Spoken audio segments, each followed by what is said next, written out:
दुष्टों, तुम्हें तेरी मौत खींच लाई है।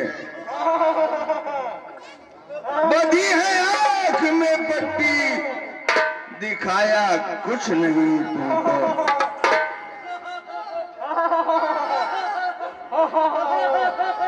अरे राक्षसों,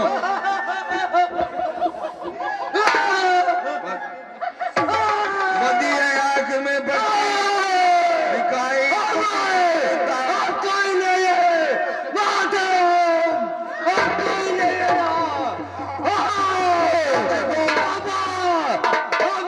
अगर है युद्ध की इच्छा,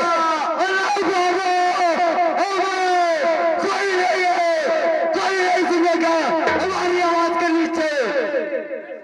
अगर है युद्ध की इच्छा, किसी योद्धा को जा दीजो। नहीं बाबा, सब तुम्हारे लिए मरते हो, कोई नहीं, सब है जिंदा। ठीक है, बाबा के लिए सब मरते हो।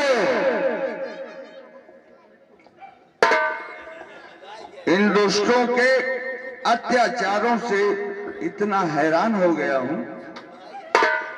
हमको महाराज दशरथ के यहाँ जाना होगा,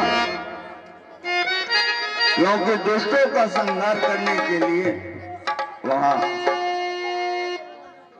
भगवान ने अवतार ले लिया है। अब हम चलते हैं महाराज दशरथ।